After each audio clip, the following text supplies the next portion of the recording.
Good morning, guys, and welcome back to my channel.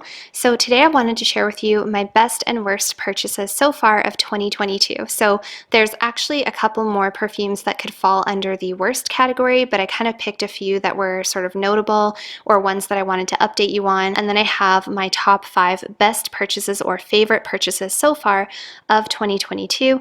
So if you're interested in seeing what they are, then keep on watching. And if this is your first time on my channel, thank you so much for stopping by. My name is Alithia, and on this channel we do talk mostly about perfume. If that is something you enjoy, I would love if you would consider heading on down and subscribing. And also feel free to head on over and follow me on Instagram. I do share a lot of minimalism, decluttering, organization, home decor, fashion, outfits of the day, scents of the day, lots of perfume related content, and of course my cat. So if you would like that kind of thing, then head on over and follow me. And without further ado, let's get started in today's video. Okay guys, so let's start out with one that did not work out for me, or one that I have not been enjoying or did not enjoy. This is Elizabeth & James Nirvana Bourbon. This one did not even come into my collection. It's one of those perfumes that isn't worth continuing to try for me because there's something about it that really bothers me. I really don't think this is ever going to be one that will grow on me. So this one is actually a woody vanilla perfume, and it has notes of oak, vanilla bourbon, and tuberose. And a lot of people compared it to Spiritus Double Vanille, and because I love a good vanilla perfume and I usually like woody vanilla perfumes, I was really hoping that I would really like this one. However, there's something in here that just pulls to sauna for me. I don't really know how to explain it other than it kind of gives me sauna vibes, and I really just don't enjoy it. It's very strong on the woody notes, not strong enough on the vanilla for me. The dry down is a little bit more vanilla, but I just can't get past that super woody, overpowering quality about this perfume. I do find it a little bit more masculine. It's a very warm, woody vanilla perfume. So yeah, this one just definitely did not work out for me, and it was probably one of my least favorites so far of 2022. The next one is one I've really been enjoying actually, and this is the Black Opium Illicit Green. And this is one of those instances that I just bought a travel size because I didn't think I wanted to spend the money on a full bottle. I do have a lot of other Black Opium perfumes, and this is one example I probably could have just bought a full bottle of Black Opium because I actually really like this one, you guys, and I definitely don't need any more Black Opium perfumes. That's the thing, but it is a perfume I grab for a lot if I just don't know what to wear and I want to wear something that I know I will enjoy. The Black Opiums just do it for me. I have the Nuit Blanche, I have the Black Opium Extreme, I have the original one, and I have the travel size of this one, and I have been really liking this one, you guys. And it has fig leaf, pear, and green mandarin. In the middle you have fig, jasmine, orange blossom, and in the base you have bourbon, vanilla, coffee, and patchouli. And I really like this one a lot. It smells like the original Black Opium, but there's something about it that is just so creamy and sweet. It's just so enjoyable. I really like it. And was it really necessary? Probably not. Like I said, all of the Black Opiums are so similar that it feels like all of their new releases are not really necessary. But that being said, I really like this one. And I think that once I run out of my Nuit Blanche, because that one is discontinued, I think this will be the one that I replace it with, because it does the same for me that the Nuit Blanche does. So yeah, this one, you guys, honestly, every time I put it on, I really enjoy it. The next one is one that is not really at the top of my list, and this is MAC Candy Yum Yum. So this perfume, I've heard so many people talk about it, and it's kind of iconic, and this is actually an amazing scent. I'm not somebody who really likes overly fruity fragrances. I think this one does have either cotton candy or vanilla or something like that in the dry down, and I believe it's either passion fruit or guava. I think it's guava in the opening of this. I was so influenced because so many people said that they liked this perfume, and I still want to like it. Like, I do like it. It's a very fruity, uplifting, bubbly, happy fragrance. It's very iconic. The bottle just looks so much fun, and like I said in previous videos, this is kind of the most fun, bubbly, fruity fragrance I have in my whole collection. This one, to me, honestly, it doesn't smell so much like candy. It smells more like fruit. Like, they could have called this Fruit Yum Yum and I probably wouldn't have bought it because I don't like smelling like a fruit basket. I don't like smelling basically like fruit. And in this perfume's defense, there is a little bit of a vanilla, kind of musky, undertone once it dries down. The bottle is just so much fun. I love it. I love the pink. It's so girly. It's one that I feel like it's almost a must-have if you are a perfume collector, you know, but I don't want to have it just for the sake of having it. I want it to be something I will actually wear. I don't know. I'm very much on the fence about this one, you guys. However, that being said, it hasn't been summertime yet. Maybe this one will be something I like to throw on to go to the gym in the summertime. That's what I'm hoping for. I don't think that this will be an everyday perfume. This wouldn't be something I would put on if I was putting on a nice dress and going for brunch. So I'm really not sure where I sit with this one. I think it might be either a little too young for me or just too fruity. I'm not really sure. The next fragrance, you guys, I'm not sure if I bought this at the end of 2021 or at the beginning of 2022. I can't remember. I think it might have been December. But anyways, I thought I would share it in this video because it is one of my newer perfumes, and I definitely wanted to come back and give you an update how I'm feeling about this perfume. Do I still like it? Do I wear it? All of that kind of stuff. So this is Tamine from Peregrina, I believe it's Peregrina from Tamine. Tamine is the house. And this is such a beautiful bottle. The blue bottle just grabs me every single time. It is absolutely stunning.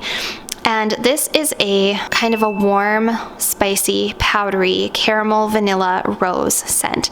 So think something like Jo Malone, Myrrh and Tonka. Think Lancome Oud Bouquet. It's kind of somewhere along those lines, but without the oud. This is just a beautiful, powdery, vanilla caramel fragrance with rose in it.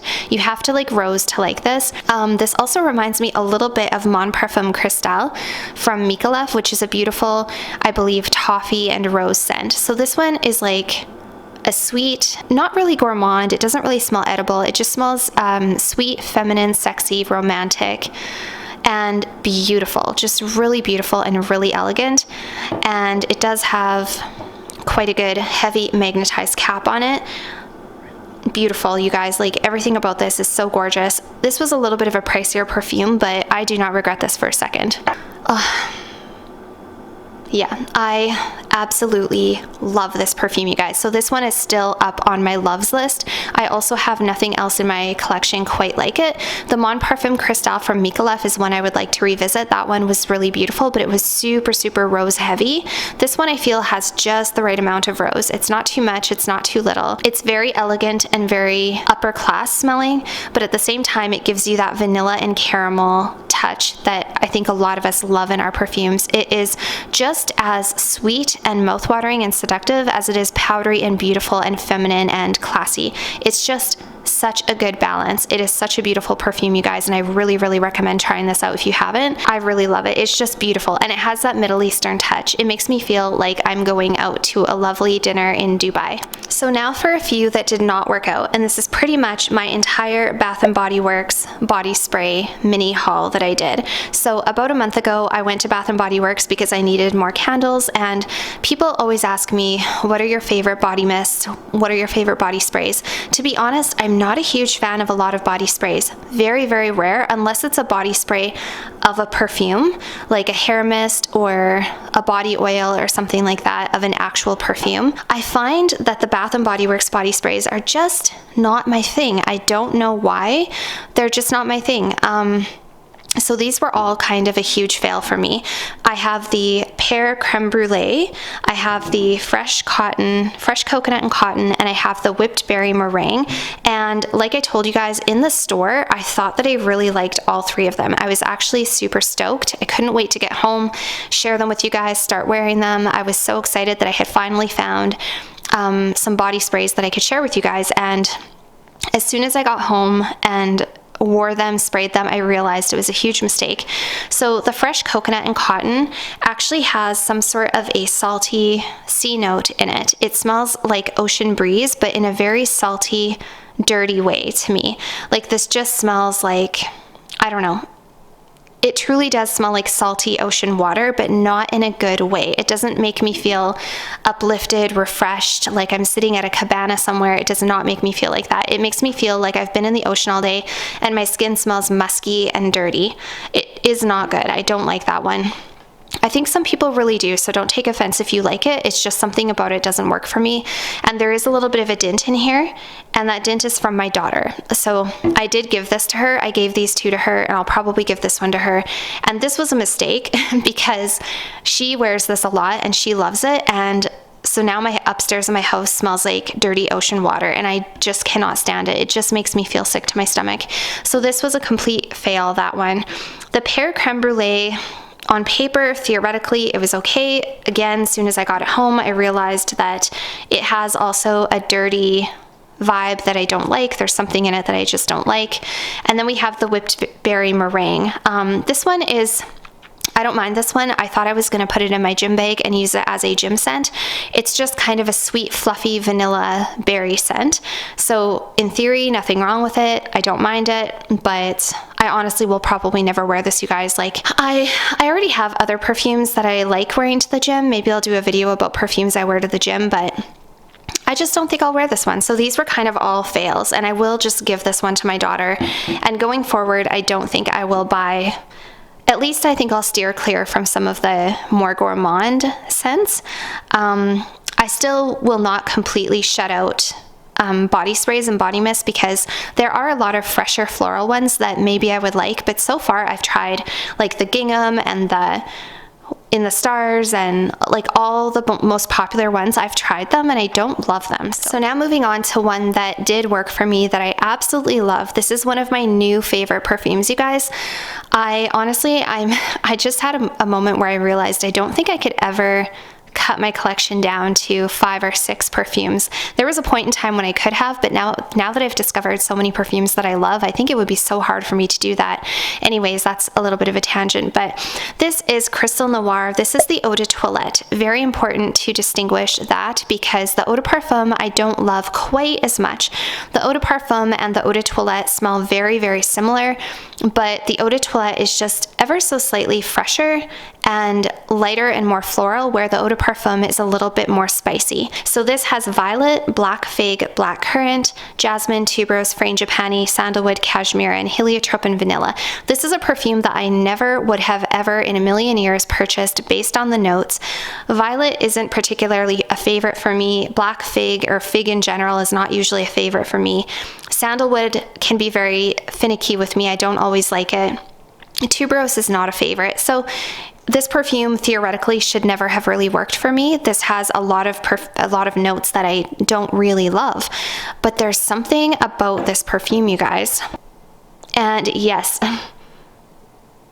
there is something about this perfume that I cannot put my fingers on.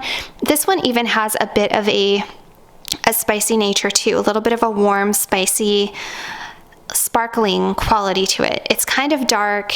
A lot of people say it smells like a vampire perfume, like a sexy evening, almost tropical vampire kind of a scent. It does smell a little bit beachy and tropical, because I think of that frangipani. There's no coconut in this one. It's just incredible, you guys. I can't believe how much I love this. And I used to have a 30 ml bottle way back in the day. At the beginning of the pandemic, I blind purchased it. Didn't love it or hate it. It was kind of just okay for me. I did let it go, and then revisiting it, wow, I can't believe how much I love this. Yeah. And it's also one of my boyfriend's favorite perfumes on me. He absolutely went crazy over this perfume, more so than pretty much any other perfume. So that is Versace Crystal Noir. Pretty good performance. I feel amazing when I wear it. I haven't really had much of a chance to wear it lately, but I definitely need to. The next one is one that did not work out for me, and if you saw my most recent haul video, then you already know my feelings about this perfume. This is Rihanna Reb Fleur. So this is Rihanna's Reb Fleur, and this is a very popular celebrity perfume. It is a nice perfume. There's nothing wrong with it. I hate the bottle.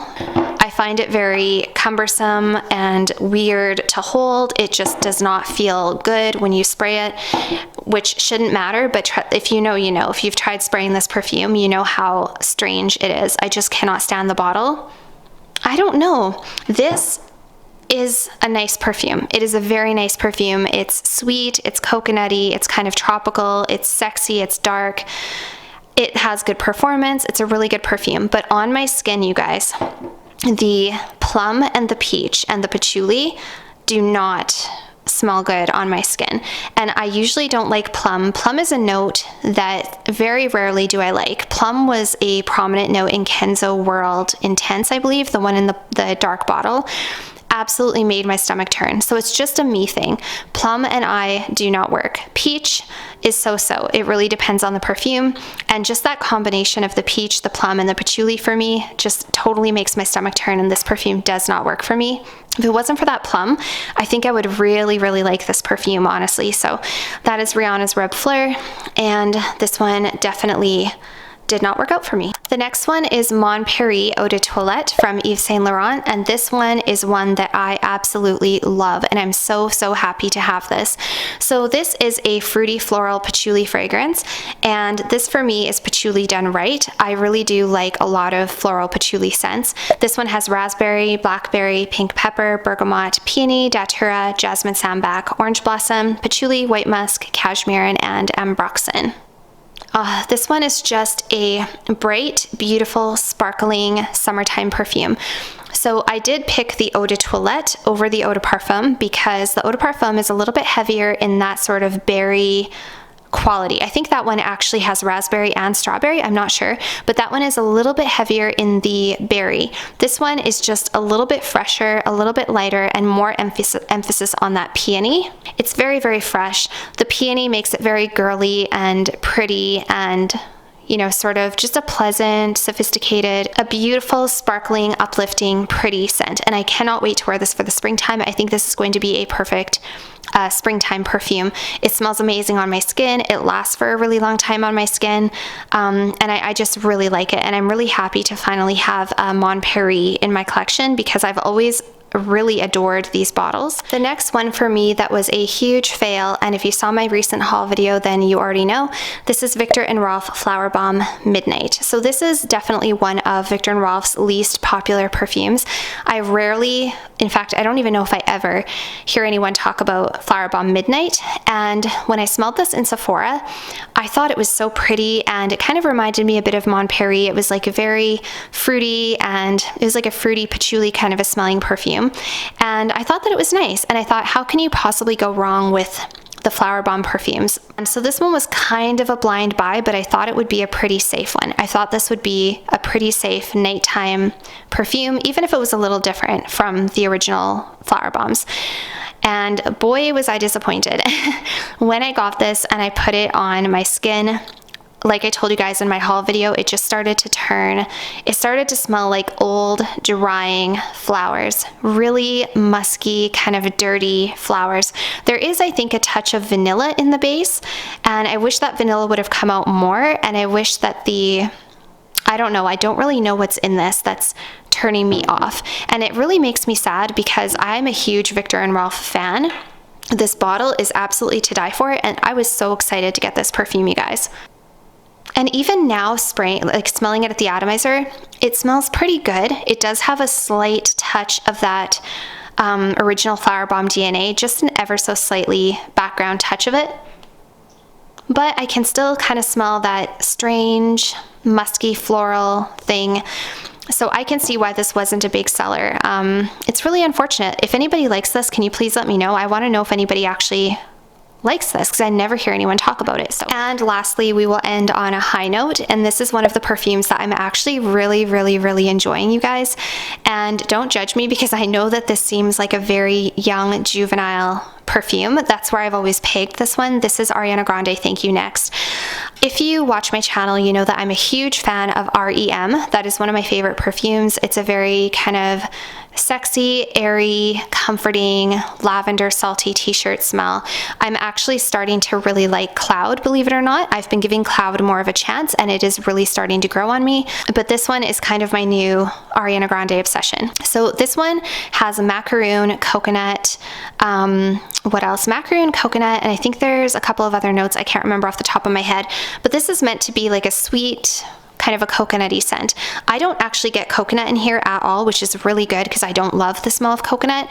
This honestly has that sort of weird pickle undertone that people talk about. Where I bought this, the girls that work there all smell pickles with this. It's really strange, but there is something about this perfume, you guys, that I just cannot get enough of.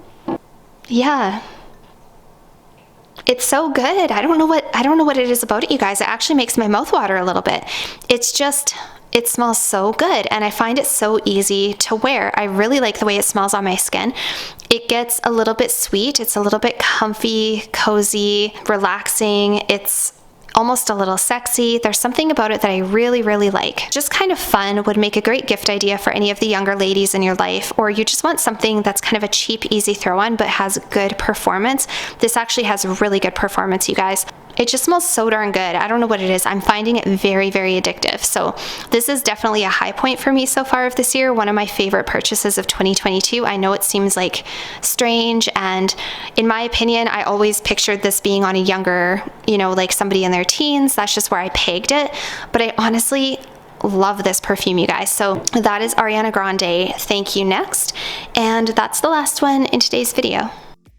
So that's it for today's video, you guys. I hope that you enjoyed hearing my thoughts on these perfumes. If you have any of them, I would like to know your thoughts on them, especially the Flower Bomb Midnight. I really want to know if anybody out there actually wears and likes this perfume. To see you guys very soon in my next video. Bye for now.